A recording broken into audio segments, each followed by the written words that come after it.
Antes de mais nada, eu agradeço a presença de todos os senhores, agradeço ao doutor José Carlos Gobes Palhoca, vice-presidente deste conselho.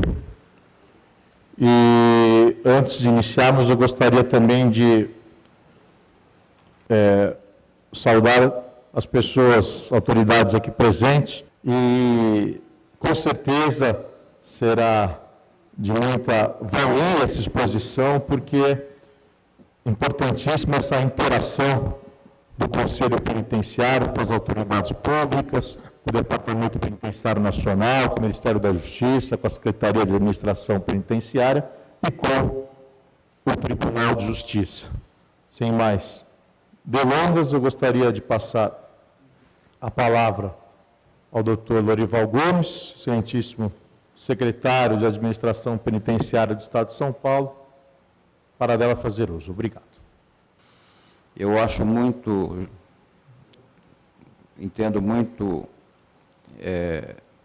importante esse encontro promovido pelo Conselho Penitenciário do Estado para se tomar pé da situação do sistema carcerário brasileiro e, acima de tudo, para mostrar aos nossos convidados aqui presentes a verdadeira realidade do sistema penitenciário.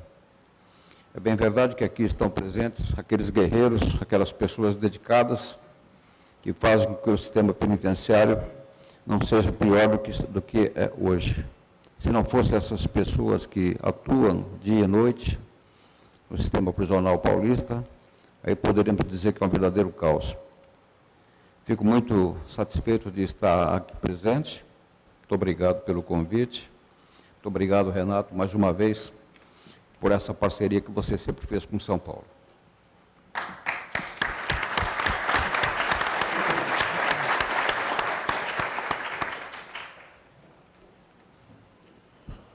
Gostaria de passar a palavra ao desembargador, doutor Otávio Augusto de Almeida Toledo. E cumprimentar aqui o palestrante, de quem eu também sou admirador, doutor De Vito, o secretário Lorival Gomes, que efetivamente tem razão quando diz que nós, quando precisamos, trabalhamos juntos, sempre tentando colaborar com o outro, afinal de contas, é o papel de cada um, não apesar de um ser do Executivo e o outro do Judiciário, nós temos que caminhar juntos, enfim, para o bem da coletividade. Dr. Jaime Garcia,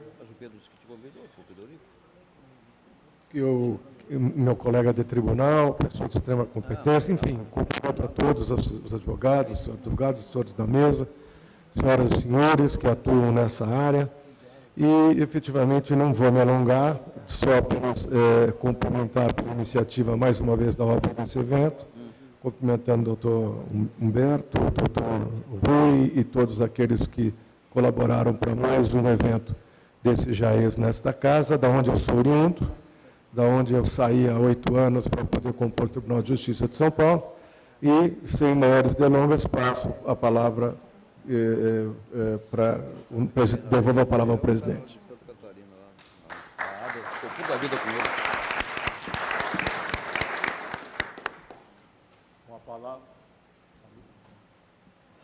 Doutor Jaime Garcia dos Santos Júnior, juiz assessor da Corregedoria-Geral de Justiça do Estado de São Paulo.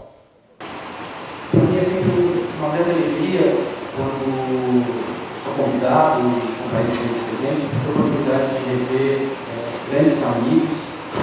Queria agradecer o convite, então, feito pelo doutor Matheus Cury, por todos os senhores do Conselho Penitenciário, e reafirmar mais uma vez o meu compromisso de participar com todos os senhores, com todos os integrantes do sistema de justiça criminal, principalmente da execução criminal,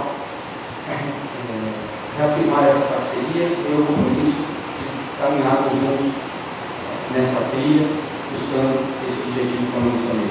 Muito obrigado, bom dia a todos.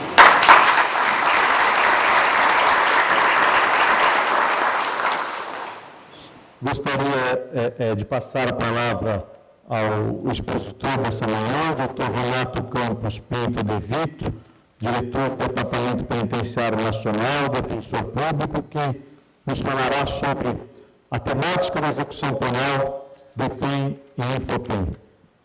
O senhor está com a palavra. Obrigado.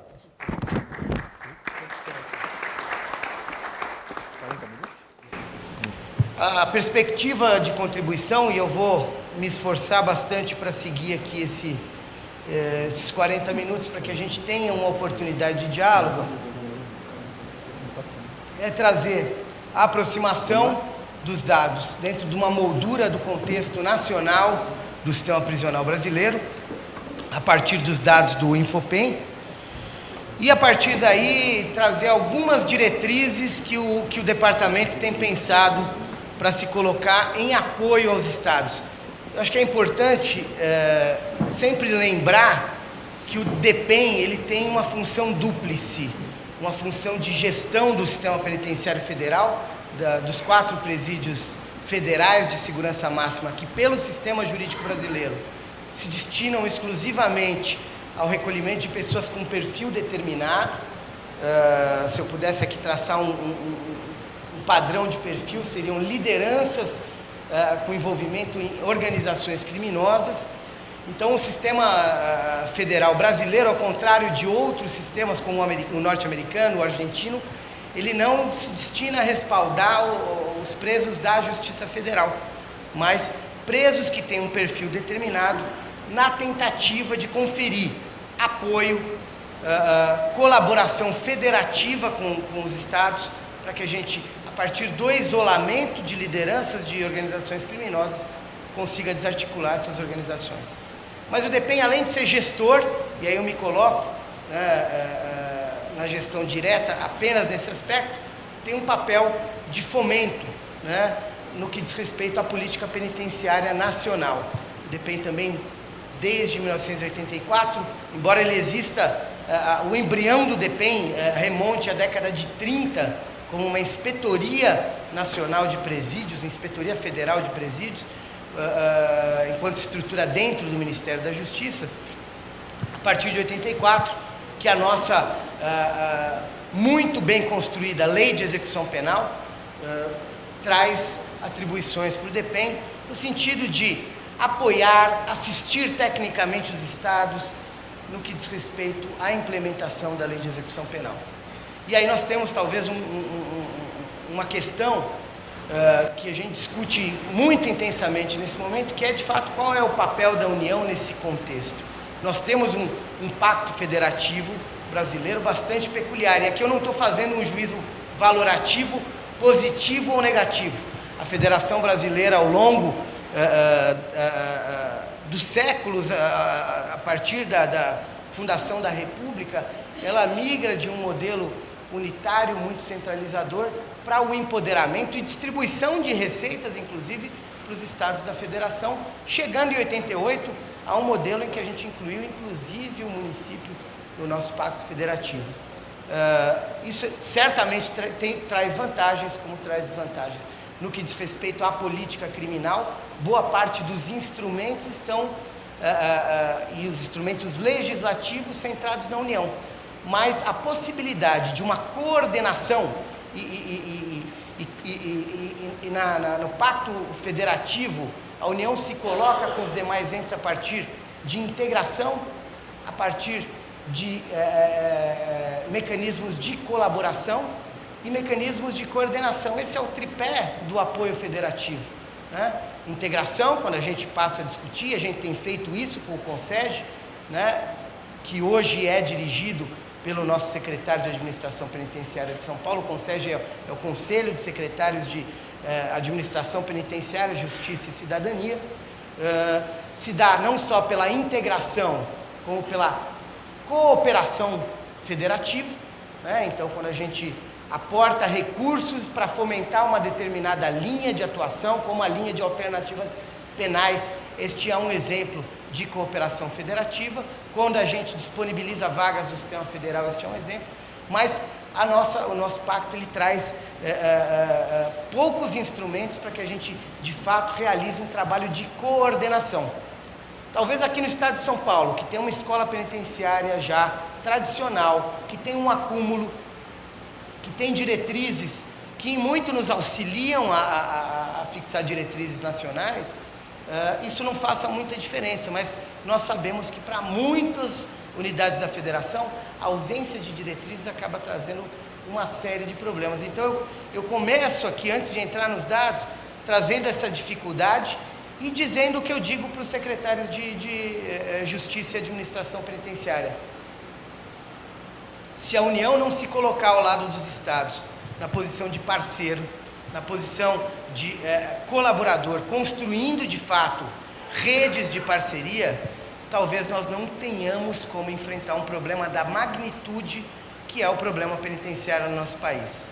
E não estou exagerando, na minha concepção, e a gente tende de fato a supervalorizar aquelas pautas em que a gente está envolvido, isso é do ser humano, mas eu estou bastante convencido que se a gente pudesse mapear os problemas da República Brasileira, dificilmente a gente tem um problema tão sofisticado e complexo como o problema penitenciário, porque nele incide uma questão de gestão e administração que cabe ao executivo, nele incide a regulação da entrada e saída, ou seja, a oferta por vagas, que do ponto de vista da microgestão compete ao Poder Judiciário, na microgestão dos conflitos que são categorizados como crime, viram processos criminais e acabam impactando, né, a entrada e a saída e a oferta por vagas no sistema.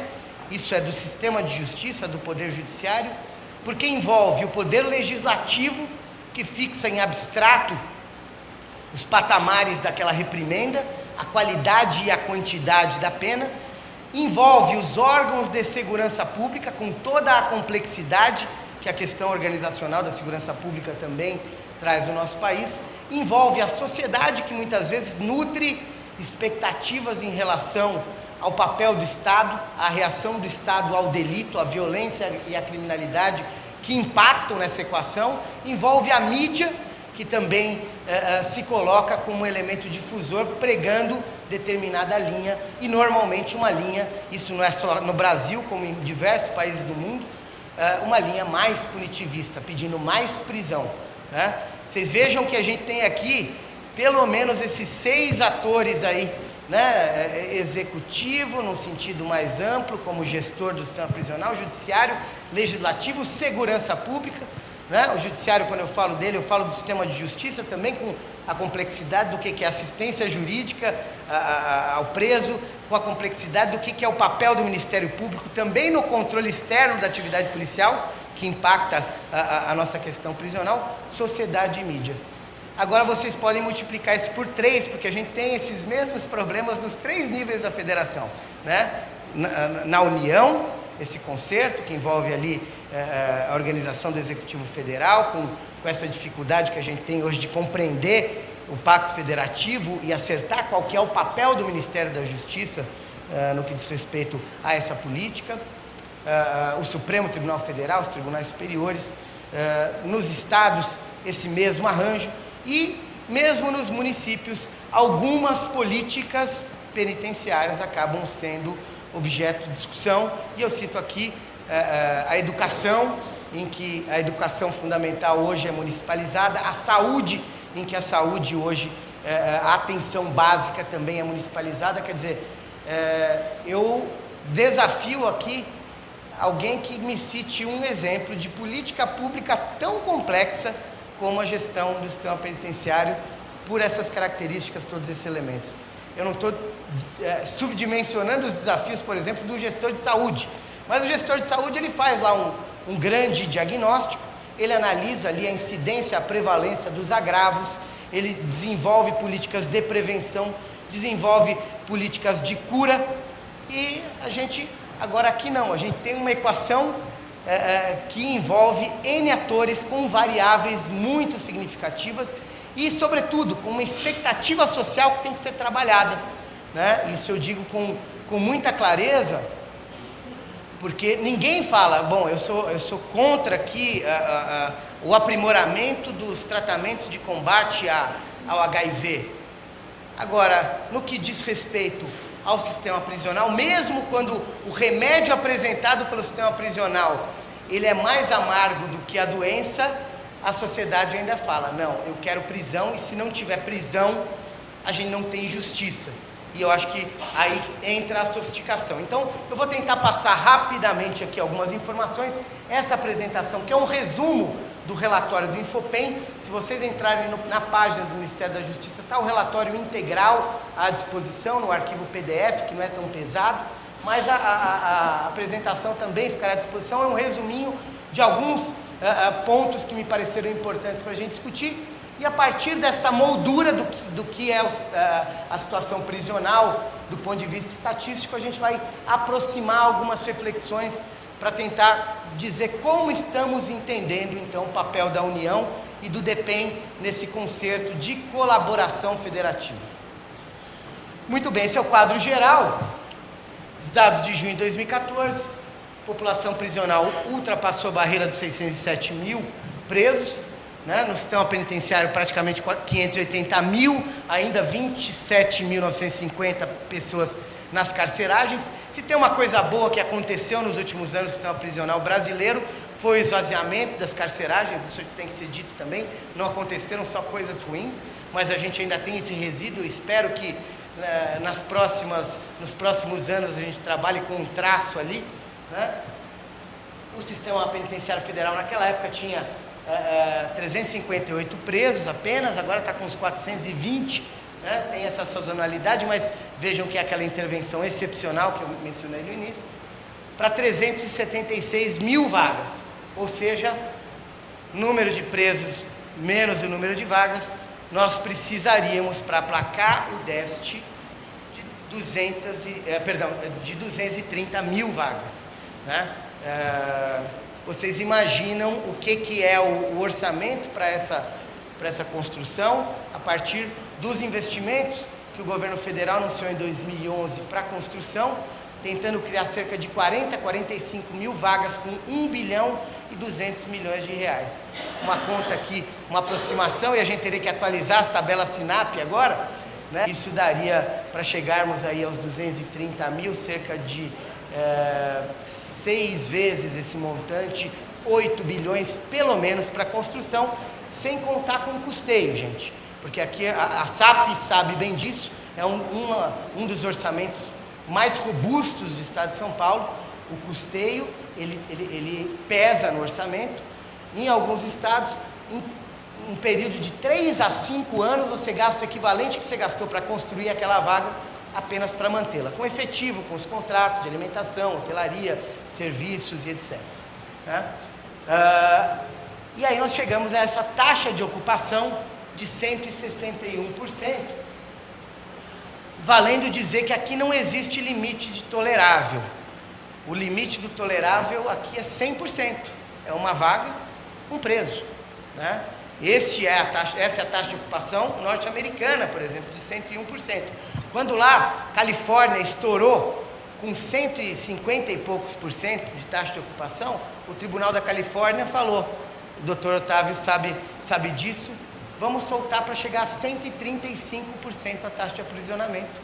Se a gente não conseguiu outras medidas paliativas, vamos ver quem eu vou ter que soltar para chegar. Porque, de fato, toda e qualquer construção, nesse contexto, e quem trabalha na SAP de São Paulo, acho que sente esse drama diariamente, tem uma dificuldade para a implementação de qualquer política no sistema prisional, quando a gente está trabalhando com 16 pessoas onde cabem 10. As movimentações ficam mais complicadas, mais arriscadas. Então, este de fato é um problema que tem que ser enfrentado, e a gente vai aproximar o que a gente pensa sobre isso. E a taxa de aprisionamento brasileira, 299 presos a cada 100 mil habitantes. Lembrando que a taxa mundial é de 144. O Brasil sai desse patamar de 144, que é mais ou menos a taxa do Reino Unido hoje, né? E o Reino Unido é uma das taxas maiores da Europa, tirando a Rússia e os países da antiga União Soviética, que ainda tem umas taxas aí de 300, 400 por 100 mil. A França é de 100, a Itália de 87, Portugal de 60 e pouco. A gente está falando que o Brasil saltou de uma taxa, vamos dizer assim, estaria dentro da média mundial, de 144 para 100 mil, para 300 para 100 mil, num intervalo de 15 anos. Isso é preocupante, a gente não pode naturalizar esse processo. Aqui a gente traz, eu não vou me deter muito longamente, a tabela com os 20 países que mais encarceram no mundo lá. Estados Unidos com 2 milhões, China 1 milhão e 600, Rússia 673, Brasil 607, em quinto lugar a Índia. O que eu vou chamar a atenção de vocês nesse quadro, é que a gente fala ali da população absoluta, da taxa, a taxa de ocupação e a taxa dos presos sem condenação. Fazendo aqui só uma ressalva, quando a gente fala de preso provisório, a gente não está falando juridicamente de preso provisório, estamos falando de preso sem condenação de primeiro grau, é preso sem sentença, tá? Porque se for provisório, esse número não seria 41%, né? Se nós fizéssemos a contabilidade dos presos apenas com guia de recolhimento definitiva, provavelmente estouraríamos aí 60% do sistema prisional. Mas o que eu chamo a atenção aí no que diz respeito a essa tabela é que o Brasil ele se coloca nesse patamar de países que têm uma população prisional significante, ou seja, todos têm mais de 70 mil presos, né, tem um problema de gestão a ser enfrentado. O Brasil se coloca como a quarta maior população prisional. Neste grupo, a quarta maior taxa de encarceramento. No que diz respeito à taxa de ocupação, a gente só é ultrapassado pelo Peru, pelo Paquistão, por Filipinas. É isso aí. Nós também temos a quarta nesse grupo de 20 países, tá? Eu não estou falando aqui do recorte mundial. A quarta maior taxa de ocupação. E no que diz respeito aos presos provisórios, nós somos ultrapassados aqui pelo Paquistão também, pelas Filipinas, e é isso. Ou seja, não estamos bem acompanhados aí em cada um desses 4 indicadores. Quando a gente fala que a gente está junto com o Paquistão e Filipinas, a gente fala, puxa vida, né? Que situação. Mas depois a gente pode analisar isso com calma. Esse aqui é um exercício que nós fizemos de 95 a 2010, com relação à variação dessa taxa de aprisionamento, presos por 100 mil habitantes. Entre 95 e 2010, que foi um intervalo em que nós tínhamos elementos para avaliar as características, os indicadores de 50 países que mais prendem no mundo, ampliando esse grupo. O Brasil é o que se colocou em segundo lugar, numa variação positiva da taxa de encarceramento. A taxa de encarceramento subiu 136% aqui no país, enquanto que nos Estados Unidos ela subiu 23%, na China 13% e na Rússia decresceu 2%. Tá? Esse é um retrato deste período 95-2010. Se nós aproximarmos isso aqui para os últimos 5 anos, 2008 a 2014, nós vemos uma tendência de redução da taxa de encarceramento nos Estados Unidos, na ordem de 8%, na China de 9%, na Rússia de 25%, e o Brasil se colocando na contramão dessa tendência dos países encarceradores, ainda com um crescimento exponencial de 1/3 de aumento de majoração da taxa de aprisionamento. Quem acompanhou, eu acho que as manifestações e falas políticas muito acertadas do presidente Barack Obama, há cerca de 3, 4 semanas atrás, em que ele visita pela primeira vez um presidente da República nos Estados Unidos, visita um estabelecimento prisional e ele fala, temos que repensar a política prisional, as nossas taxas elas são sem precedente, nós não estamos conseguindo impactar a segurança pública, não estamos conseguindo criar um país mais seguro com uma nação de jaulas.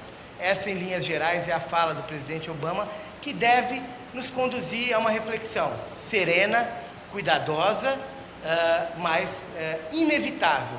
Porque fica claro que quando o maior PIB do mundo fala é insustentável esse modelo, porque ele tem um custo financeiro, e mais do que o custo financeiro, um custo social enorme, eu acho que a gente tem que repensar, porque aqui a gente também tem consciente ou inconscientemente, pela síntese, pelo concerto geral das políticas, conseguido superar, no que diz respeito à variação da taxa, o que vem acontecendo nos Estados Unidos. Certamente, a gente tem uma bomba relógio armada aqui, que se a gente não conseguir ter a calma e a sofisticação, e também a coragem para desarmar, talvez a gente tenha tido aí um prenúncio nas últimas rebeliões que têm ocorrido no Brasil afora, mas talvez a gente tenha, de fato, problemas mais sérios aí no futuro.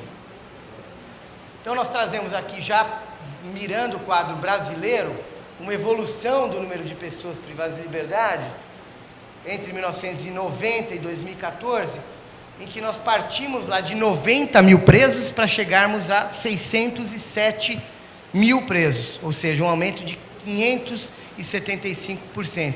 A população sextuplicou praticamente nesse período. E aí eu pergunto aos senhores e às senhoras, e as taxas dos crimes violentos, como se permaneceram? A incidência criminal do homicídio, que é o crime violento por excelência, do latrocínio, dos crimes sexuais, do roubo, o emprego de violência real, ou uso de arma de fogo, que potencialmente pode trazer um resultado nefasto.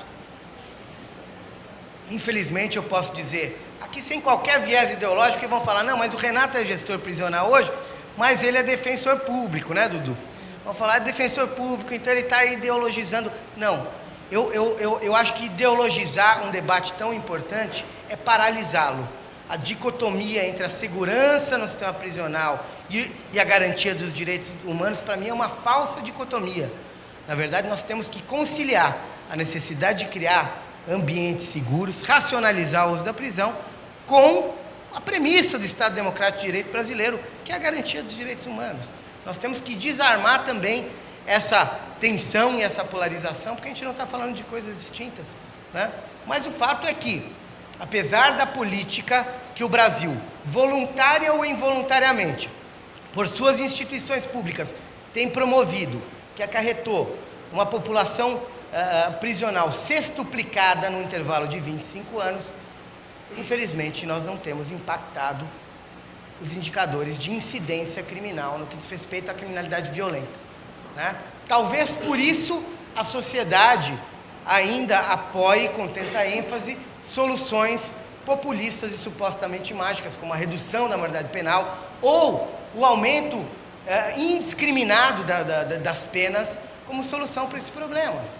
Se prender resolvesse, nós estaríamos, de fato, numa situação confortável em relação a todos esses crimes violentos. Não estamos, né? Não estamos. Então, a gente tem que pensar nisso tudo. A taxa de aprisionamento, como eu disse ali atrás, olha, em 2000, estávamos próximos do que é hoje a taxa mundial, que tem aumentado. É bom a gente lembrar que nunca se prendeu tanto na história do homem. Nunca foi tão utilizada a pena de prisão. Mas a gente conseguiu também duplicar essa taxa. Olhando aqui para as diferenças locais, nós temos essa primeira tabela com a população absoluta, né? São Paulo com 219 mil, Minas 61, Rio 39, Pernambuco 31 e Paraná 28, como os 5 primeiros. Mas olhando aqui a taxa de aprisionamento, nós temos, em primeiro lugar, o Mato Grosso do Sul, que a gente costuma brincar carinhosamente dizendo que é o Texas brasileiro, com quase 700 presos por 100 mil habitantes, né? Seguido também de São Paulo, 497, DF, 496, né? Chegando aí a cerca de 3 estados na ponta de baixo que estão abaixo dessa taxa de encarceramento mundial, que poderia ser um paradigma nosso. Na distribuição das pessoas privadas de liberdade, pela natureza da prisão e tipo do regime, como a gente já disse aqui, no Brasil 41% de presos sem condenação, 41% deles sentenciados ao regime fechado, 15% semiaberto, 3% em regime aberto em estabelecimento penal. Vejam essa sutileza, que aí é que está aquela dúvida do dado do CNJ e o dado do DEPEN. O CNJ computou prisão albergue domiciliar para fins de privação de liberdade. A gente preferiu se filiar a metodologia utilizada pelo ICPS da King's College, a metodologia que vem sido consagrada, utilizando apenas o número de pessoas que estão privadas de liberdade em estabelecimentos penais.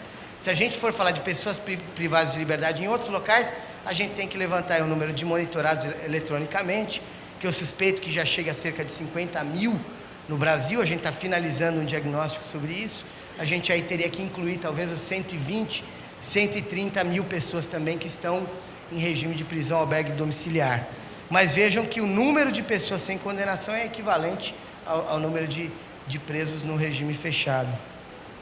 E esse quadro pelos estados, quando a gente fala de Brasil, é sempre bom lembrar, nós falamos de Brasis, né? No nosso país continental, a gente tem numa ponta Sergipe com 73%, quase 3/4 das pessoas que estão no sistema prisional sem uma sentença condenatória, né? São Paulo numa situação mais confortável que a média nacional, com 32%, mas ainda assim, se nós considerarmos os parâmetros internacionais, a gente vai concluir que uma taxa em torno de 18, 20, 22% de provisórios seria uma taxa desejável. Então, acho que temos aonde trabalhar nesse espectro aqui. Se a gente for falar, bom, mas o condenado é o condenado, ele já sofreu uma sanção fixada pelo Poder Judiciário, e isso é legítimo, está dentro da regra do jogo. Talvez na área da execução, o Dr. Jaime sabe melhor do que ninguém aqui nessa sala isso, a gente tem alguns gargalos de tramitação para apreciação mais célere dos benefícios, né? Para a melhoria também da gestão da tramitação dos processos judiciais na área de execução.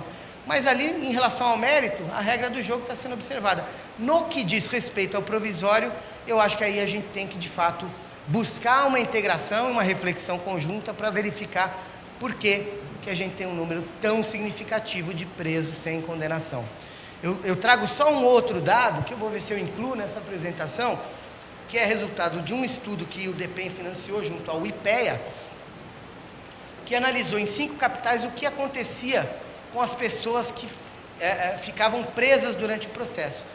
E o estudo do IPEA concluiu que mais de 37% nesses 5 capitais das pessoas que ficavam presas provisoriamente, e a dinâmica do sistema prisional nos atesta isso empiricamente, elas recebiam alvará de soltura com a sentença, seja por ser uma sentença absolutória, seja pela imposição de uma pena restritiva de direito. Ou seja, sem fazer também uma avaliação generalizante da atuação do sistema de justiça, a gente tem, no mínimo, um ponto de reflexão, um indicativo, pelo menos, de que houve uma desproporcionalidade no uso da prisão provisória. E aí eu faço até um apelo para que a gente promova essa discussão com serenidade, né? Aqui a gente não está falando de nenhuma discussão abolicionista, né? A pena de prisão é uma realidade, a pena de prisão, ela não tem como ser substituída hoje por nenhum outro mecanismo, mas como estamos aplicando a pena de prisão. Por que eu falo isso nesse momento? Talvez não tenhamos uma situação mais deletéria do que aquela da pessoa que, sem nenhuma passagem anterior pelo sistema prisional, fica presa por um período de 5, 10, 15, 30 dias, 60 dias, 90 dias e é solto. Com essa política, nós estamos favorecendo a cooptação dessas pessoas pelas organizações criminosas. Estamos já criando os elementos de estigmatização e de rompimento dos vínculos sociais da pessoa privada de liberdade, que tem mais favorecido a reincidência do que não. Então, eu que me lembro de um congresso nacional, Lorival estava presente nessa época, num daqueles CONEPAs, não é, Lorival? Que haviam, e a gente vai retomar essa discussão aí, de ter uma instância de discussão de alternativas penais nacional. Mas eu falei, a gente infelizmente criou uma medida cautelar inominada, chamada a medida cautelar do presta atenção, em que o juiz, muitas vezes muito bem intencionado, com receio também de aplicar uma medida cautelar, sem suporte, sem um equipamento que faça a fiscalização adequada, ele fala, eu não vou conseguir manter ele preso, porque eu sei que aquele defensor vai chegar na STJ lá e vai reformar a minha sentença, mas eu vou manter até chegar o telegrama. Então a gente brinca e fala, essa medida do presta atenção, ela tem que ser pensada com calma, a partir de relatos de que, de fato, a organização criminosa opera. Essa é uma realidade, eu não estou falando também de São Paulo, eu estou falando de Brasil. Tive o relato de um dirigente, de um colega, Lorival, eu não vou revelar aqui o estado, mas que ele me falou que conseguiu diagnosticar num grande estabelecimento, que é um complexo, com 3, 4 unidades, uma rede de distribuição interna de entorpecentes que envolvia os maus funcionários, e não podemos generalizar isso também, temos que ter muito cuidado nisso, mas que envolvia inclusive o encaminhamento das pessoas incluídas para a ala dos chamados noiados, onde havia de fato uma oferta de crack real, fomentada por uma parcela corrupta do efetivo. Então, o que acontece lá, ele falou, Renato, de fato, não é só a escola do crime, é escola de drogadição, é centro de criação de dependência física. Quer dizer, quando a gente ouve um relato desse, eu não estou fantasiando, isso é relato real. Nesse estabelecimento tem inclusive uma ala que chama Morro, né? Um dos que mais se mata e morre no Brasil, em que à noite também as pessoas das outras alas que ficam abertas vão buscar droga no morro, né? Quando a gente ouve relatos como esse, a gente tem que pensar de fato que não é à toa que a prisão foi pensada no nosso sistema como algo excepcional. Eu não quero criar aqui a dramatização, mas o fato é que uma vez que a pessoa entrou no sistema, talvez os danos que a gente esteja causando a essa pessoa, a esse núcleo familiar, sejam irreparáveis, né? Mas seguindo aqui para a gente finalizar e já caminhar para as nossas conclusões. A taxa de ocupação, ela também tem um gradiente que vai de 121% no Maranhão até 265% no Pernambuco. Pernambuco que se notabilizou pelo Pacto pela Vida e fundou a atuação do pacto a partir do número de prisões. Indicador de eficiência para o pacto é o número de prisão. Impactou num primeiro momento os homicídios ali. Reduziram. Eles estão voltando agora, o governador Paulo Câmara está tendo dificuldades ali em manter os indicadores. Mas sucateou o sistema prisional. Quase 3 presos para cada vaga, em média. Em alguns estabelecimentos, como o do Curado, a gente chega a 4, 5 presos por vaga, com figuras como favela, sarcófago, que é buraco na parede, lembra aquele jazigos coletivos na parede? Isso também não é ficção, é real. Agora, olha que interessante, eu chamo a atenção aqui do Maranhão. O Maranhão tem uma das menores taxas de ocupação do Brasil, 121%. O Maranhão também se coloca, no que diz respeito à taxa de encarceramento, como o menor ali, 89%. Então, a gente tem que agregar ao nosso discurso e à nossa reflexão também uma avaliação de que não é só a superlotação que é um problema. Se fosse superlotação, com uma taxa baixa de encarceramento, com uma taxa de ocupação de 120%, que para os padrões brasileiros é uma taxa confortabilíssima, como que acontece episódios como a gente assistiu em Pedrinhas. E aí tem uma palavrinha mágica, que é gestão prisional, né? Que a gente tem tentado aproximar, coletar as boas experiências, as boas diretrizes, fomentar escolas penitenciárias para que a gente, de fato, olhe. Se a gente olhar a tipologia de rebeliões, motins, vai olhar que aquilo normalmente é uma pequena fagulha que vira um incêndio, né? Às vezes são pequenas questões que, com um pouquinho de cuidado, de preparo, de diretrizes, de um regimento, de uma capacitação adequada, você tem condição de enfrentar. Estabelecimentos por taxa de ocupação, eu vou passar isso aqui, só aqui para dizer que também existem estabelecimentos sem déficit de vagas. Isso, se a gente pegar aqui, olha, o São Paulo, o verdinho é o número de pessoas que estão que não estão em situação de superlotação. 14.697 pessoas não estão em situação de superlotação em São Paulo, ou seja, estão em estabelecimentos que têm o número de presos equivalente ao número de vagas. E 153 mil deste levantamento aqui em situação de superlotação. Por quê? Porque aqui, no caso de São Paulo, nós tínhamos 23 estabelecimentos sem superlotação naquele momento, e 94 com superlotação. Aqui alguns dados gerais sobre a questão estrutural. Nós temos, olha, 72 estabelecimentos que são cinquentenários no país. Quem conhece cadeia deve imaginar o que deve ser a estrutura do estabelecimento com mais de 50 anos, né? Até porque nós não temos nos estados uma política de manutenção predial desses estabelecimentos. Nós temos também 2/3 dos estabelecimentos em funcionamento que foram concebidos como estabelecimento penal e 1/3 que foram adaptados. Algumas carceragens adaptadas, mas nós temos de tudo, né? Escola, até berçário que foi adaptado para a unidade prisional. 30% dos nossos estabelecimentos não tem sequer regimento interno.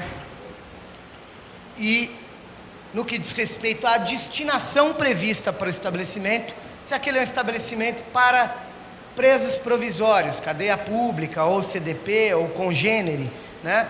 Nós temos ali, no último traço ali do canto inferior direito, apenas 119 estabelecimentos que seriam destinados à cadeia pública, que respeitam essa destinação, 606 que não respeitam. No que diz respeito ao fechado, que é o segundo traço ali, 52 respeitam e 208 não respeitam. Tem ali provisório, tem semiaberto, ou seja, também quando a gente fala, não, vamos criar estabelecimentos para os adolescentes de 16 a 18 anos, vamos olhar a realidade, se a gente conseguiu cumprir a LEP aqui, no que diz respeito à destinação dos estabelecimentos. O perfil do preso também não é novidade, 56% até 29 anos, uma super representação de 67% de negros, pretos e pardos, de acordo com a classificação do IBGE, no sistema prisional. Temos aí um percentual de presos que concluíram o ensino médio de apenas 8%, né? Esse indicador para a população brasileira é de 30%, então a gente está falando, de fato, de uma população de vulnerabilidade, sem elogio a coitadismo, e a criminologia ela é muito mais sofisticada do que o coitadismo, incidem sim elementos sociais na prática do crime, como psicológicos, geográficos, urbanísticos. A situação não é tão simples, mas o fato é que, como síntese, o aparato de repressão estatal é seletivo. Isso é um dado da realidade, isso também não é ideologia. Distribuição dos crimes por tentados e consumados entre os registros das pessoas privadas de liberdade.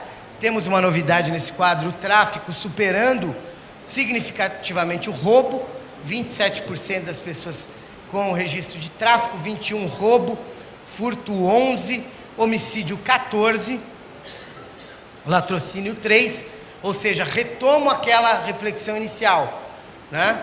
Será que toda essa estrutura punitiva, que é custosa, que ela, antes de ser um fator dissuasório, para determinados casos é um elemento criminógeno, ela vale a pena para a gente fazer a gestão da circulação de riquezas? Olha a distribuição desse quadro. Se a gente pegar crime patrimonial, se a gente pegar tráfico de entorpecentes, todo o sistema de justiça criminal, ele funciona a partir da ótica do patrimonialismo como um elemento de gestão da circulação de riqueza, né? Talvez seja a hora da gente pensar nos crimes sem violência ou grave ameaça, e essa é uma discussão que o Conselho tem travando, inclusive no plano que deve apreciar de política criminal, da ação penal para esses crimes, né? Quando a gente vê na rotina forense também, dezenas de processos ali de furto a supermercado, falando o que é o custo disso, desse aparato todo, para a proteção patrimonial, que ela tem lugar também na Constituição brasileira, ela é importante, mas a que custo a gente tem promovido isso, né? Eu vou passar aqui rapidamente. Temos um quadro de distribuição do efetivo, né, por estado. Temos situações dramáticas no que diz respeito ao efetivo, como Pernambuco também, mais uma vez, em que a gente tem 31 presos por cada servidor de custódia. Quem está falando do agente penitenciário ali, que exerce aquela atividade direta de custódia. Se a gente olhar o padrão da jornada, que é 24 por 72, aqui em São Paulo eu sei que é diferente, mas em vários estados, aqui é 12 por 24, 12 por 48, por 36, 12 por 36. Mas ainda assim, é 1 para 3. A gente teria que, em cada plantão, um agente para cada 120 presos lá no Pernambuco. Ou seja, são 120 presos cuidando de um agente, não o contrário. E isso tem que ser recomposto. A gente tem que pensar em mecanismos de valorização dos servidores, de recomposição de criação de especializações para essas carreiras também, no que diz respeito a alternativas penais. A gente está finalizando também um diagnóstico dos serviços penais, dos servidores penitenciários no Brasil, e a gente não conseguiu criar carreiras de apoio aos equipamentos pensados como patronato, de apoio ao que seriam as centrais de alternativas penais, e por isso, provavelmente, nós tenhamos uma política que ainda está patinando. Assistência jurídica ainda também é uma situação a ser equacionada, né? Em alguns estados, como o Rio Grande do Norte, 77% dos presos, eles não têm prestação de assistência jurídica sistemática nos estabelecimentos prisionais, né? O que é bastante preocupante. E para finalizar aqui esses indicadores, no que diz respeito à educação, não temos também uma situação confortável, apenas 16% dos nossos presos, 10,7%, 11% dos nossos presos estudam, né, com uma diferença substancial por estado, e apenas 16% dos presos exercem atividade laborativa, né? Quando a gente pensa em políticas ressocializadoras, ou como eu prefiro, de reintegração social, a gente tem que olhar aqui uma janela para evitar reincidência. Isso aqui não é assistencialismo ao preso, isso é política criminal de prevenção terciária, que o Estado brasileiro nunca promoveu. A gente também não pode se debater falando, não, a questão toda se resume às ações sociais. Bem já diz a doutrina, que nós temos esses 3 níveis na classificação tradicional de prevenção. Prevenção primária, como as ações sociais, a inclusão, a redução dos indicadores de desigualdade e de miséria. Prevenção secundária, com intervenções focais, e a prevenção terciária. Nós temos esse contingente de 607 mil brasileiros confinados. Eles podem receber intervenções positivas, né? Eu não estou sendo ingênuo aqui também, desconsiderando que há situações extremas, difíceis, em que há plurirreincidência, mas existe uma margem de trabalho no que diz respeito à política de reintegração enorme. E o que a gente tem pensado no DPEM em relação a isso é que cada centavo investido em reintegração, em educação e trabalho para o preso, será um centavo economizado na repressão à criminalidade. E parece essa uma política interessante. Por fim, um resumo geral aqui, aproximações para a gente abrir aí alguns minutos de diálogo e debate. Nós temos talvez como desafios aí a superlotação, mas a gente tem tentado olhar isso sob o enfoque do encarceramento massivo. O que está acontecendo no Brasil, sem eufemismo, é a reprodução do superencarceramento, que nasce a partir da década de 70 nos Estados Unidos, com a guerra às drogas, e nós estamos sentindo seus efeitos aqui. Não podemos fugir desse enfoque. Isso acaba gerando a superlotação e um déficit de vagas. Temos um desafio com relação ao modelo federativo, como a União deve se colocar, e esse desafio se coloca da mesma forma para a área de segurança pública, né? No caso da segurança pública, o pessoal fala, a Constituição criou o sistema de saúde, o sistema educacional, mas no que diz respeito à segurança pública, só teve lá no 144. São órgãos de segurança pública, não criou sistema. Vomitou os órgãos ali, esperando que alguma coisa de mágico acontecesse e a nossa política de segurança se auto-organizasse. No que diz respeito ao sistema penitenciário, nem isso, porque o sistema penitenciário não está, e na nossa concepção não deve estar no artigo 144, mas não tem sequer uma menção.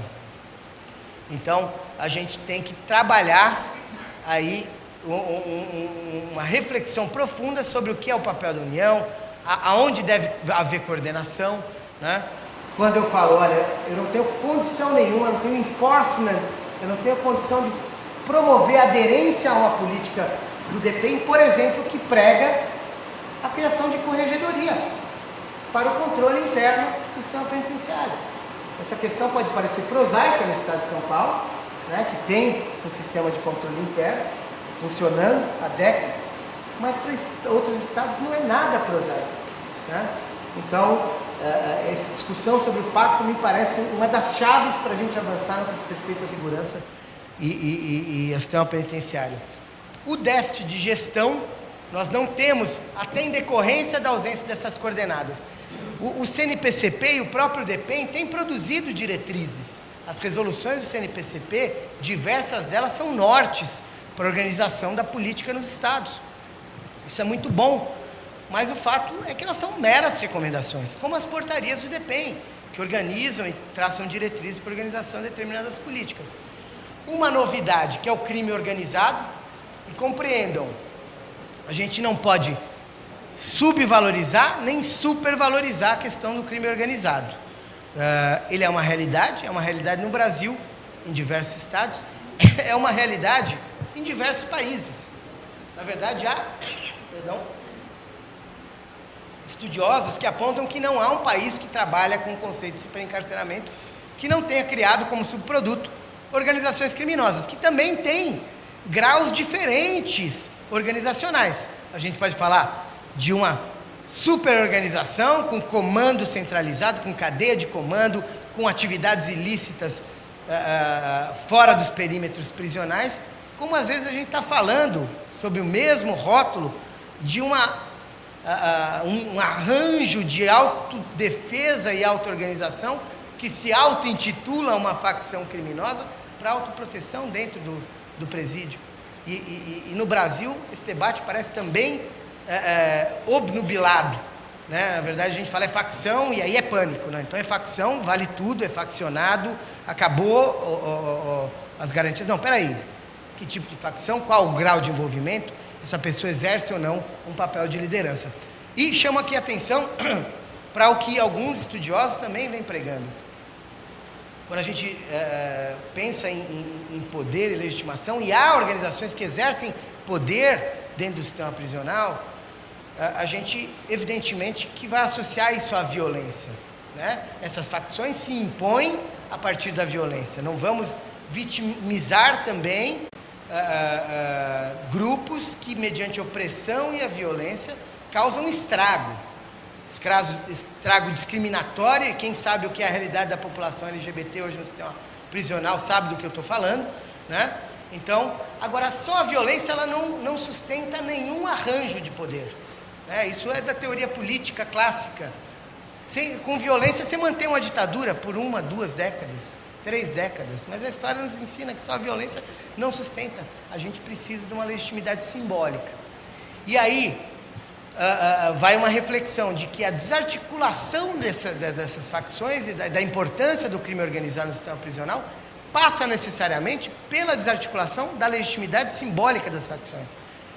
O preso, quando ele vê os direitos deles no processo judicial não observados em relação aos prazos previstos na LEP, a assistência material mínima não observada em relação à alimentação, vamos dizer, a coisa mais básica para você custodiar alguém é manter ela alimentada, senão morre.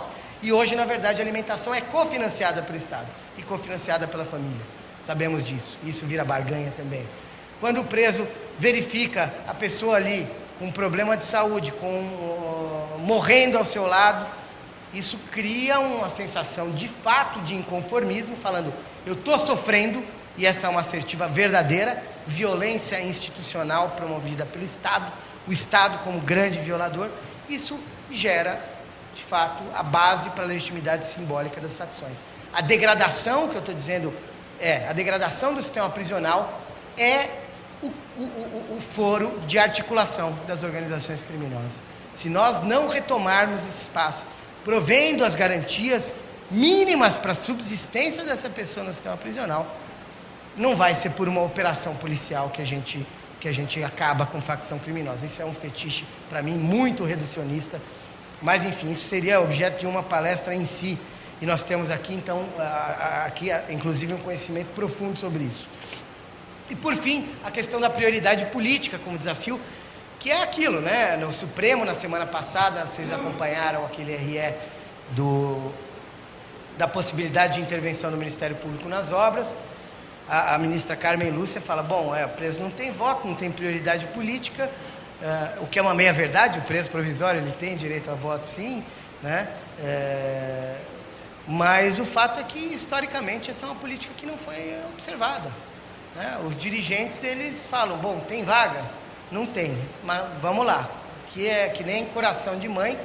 Me espantei até quando eu vi uma decisão judicial que usava essa expressão, de um mau gosto ímpar, de que o sistema prisional é que nem coração de mãe, sempre cabe mais um. Não cabe mais um.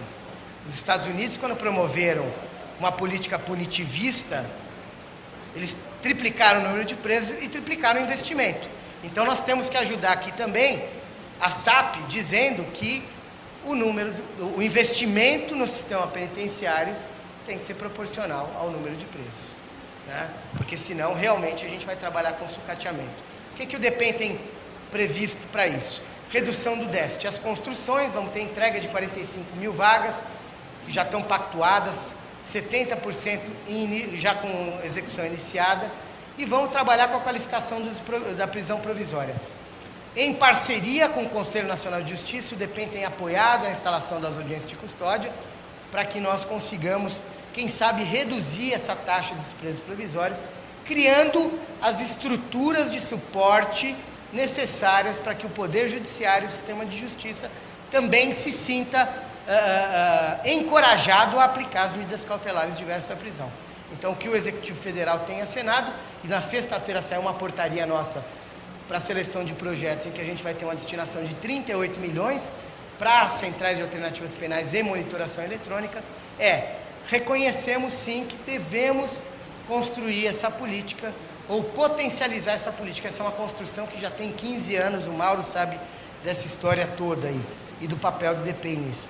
No que diz respeito à gestão, o DEPEN tem pensado um programa de cooperação federativa, em que a gente vai selecionar especialistas para que nos ajudem a criar as diretrizes de gestão, seja para dar apoio aos estados em situações de crise, seja inclusive para fazer o treinamento das novas penitenciárias. Uma coisa, Lorival, que eu tenho ouvido não existe reforma penitenciária no mundo que tenha trabalhado de uma forma isonômica com todos os presídios. A gente não consegue fazer um choque de gestão imediato. A gente tem que, de fato, criar unidades de excelência e aí contaminando esse modelo de gestão para as demais. E uma das nossas ideias é que com essas novas vagas nós levemos não só a estrutura física, mas, vamos dizer assim, um manual de instrução de gestão. E eu tenho certeza que São Paulo vai nos ajudar muito a fixar o que seriam essas diretrizes. A mudança do modelo federativo, que está sendo discutida numa PEC, talvez seja apresentada já com o Pacto Nacional de Redução de Homicídios, que está sendo analisado na Presidência da República.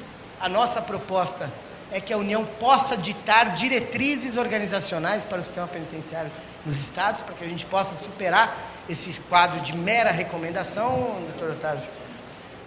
A partir daí, então, a edição de diretrizes organizacionais nacionais. Temos uma proposta de um programa de inspeções conjuntas entre Judiciário, Ministério Público, Defensoria, OAB, Conselho Penitenciário. Eu vou querer até uma conversa à parte com o doutor Matheus a respeito disso. A gente está falando já com a Maíra, com o pessoal do Fórum Nacional dos Conselhos Penitenciários a respeito desse desenho, junto com o CNJ, para que a gente crie. Hoje a gente tem muita gente legitimada para inspeção e pouco monitoramento, mas que a gente crie, de fato, uma métrica de monitoramento e de racionalização da mão de obra nas inspeções. E já o embrião de uma rede nacional de inteligência penitenciária.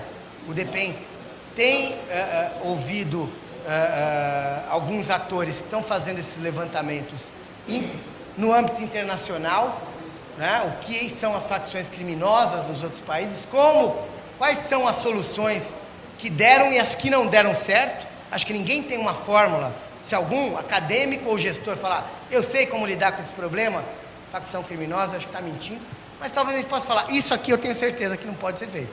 Isso aqui é uma barbeiragem. E a gente está tentando trabalhar nisso e criando uma ambiência para uma troca de informações. Política de saúde prisional, a partir da vinda do SUS para o sistema prisional. Essa política está desenhada, a gente vai ter dificuldade agora nesse cenário de ajuste, de aumento de recursos. Estamos trabalhando no desenvolvimento de um programa de mediação carcerária e linhas de reintegração, com potencialização da educação e capacitação profissional e programas de trabalho em renda. É importante dizer que na área de saúde, educação e trabalho, não podemos insistir naquele modelo em que o diretor do presídio, ele é perito em segurança, assistência jurídica, educação, trabalho, renda, saúde, assistência jurídica. Este é um modelo ultrapassado. O desafio que o DEPEN se propõe a tentar auxiliar é trazer de forma intersetorial as políticas públicas universais. O SUS, os programas como o EJA, Educação Jovens e Adultos, o Pronatec, para que a gente transforme isso, de fato, em aumento daqueles indicadores pífios de 10, 11% das pessoas estudando no país e 16% trabalhando. E, por fim, uma linha que também já foi inaugurada, de modernização, seja com a criação de um sistema que vai ser um cadastro nacional de penas, seja também com o aparelhamento, que o DEPEN tem conseguido, por meio de aquisições diretas e doação, abreviar aquele tempo de convênio, né? A forma de transferência voluntária tradicional para segurança e sistema penitenciário é aquele convênio, você faz o repasse do recurso, tem uma dificuldade para licitar. No que diz respeito à aquisição de equipamentos e de insumos, o DEPEN já tem ensaiado bons movimentos. Agora a gente está começando a entrega de aparelhos de raio-x para o Brasil inteiro, investimento de quase 20 milhões. Fizemos entregas de veículos, quase 400 veículos cela, para facilitar essa coisa do transporte e escolta dos presos. Enfim, essas são ideias gerais que estão norteando o nosso planejamento e as ações. O tempo é curto, eu já falei demais. Como tribuno do júri, a gente tem um mau hábito de, quando falarem o senhor tem a palavra, a gente leva a sério isso mesmo, e às vezes fala demais, sem aqui a pretensão de trazer um retrato pronto e acabado. Acho que gestor prisional nenhum no país tem esse retrato. A gente tem aproximações do que funciona e do que não funciona, e temos, com o perdão do francês, um baita desafio para a República Brasileira enfrentar, para a gente construir as bases para talvez daqui 5, 10 anos termos um horizonte melhor no sistema prisional. Eu acho que, a despeito dessas dificuldades que são inegáveis, são incontáveis, são diárias, o Lorival sabe do que eu estou falando aqui, a nossa rotina como gestor prisional, que é mais ou menos naquela linha todo dia, segunda-feira, e o telefone, eu vi no Fantástico que não pode dormir com o telefone do lado da orelha, né? Na verdade, ali não tem jeito, a gente tem que estar com o telefone ligado o tempo inteiro, mas eu acredito que, a despeito dessas dificuldades, que são diárias para o gestor prisional, trabalhando em parceria, em conjunto, né? E aqui a iniciativa do Dr. Matheus, do Conselho Penitenciário, é uma expressão disso. A presença dos nossos integrantes na mesa, no sistema de justiça, no executivo, eu acredito que a gente, com integração, com intersetorialidade, com diálogo, com parceria e com coragem e determinação, a gente consegue, sem dúvida, dar passos preciosos para avançar nessa política. Vontade, coragem e determinação, eu sei que nas pessoas que hoje se reúnem para fazer essa discussão aqui, não faltam. Muito obrigado pela atenção.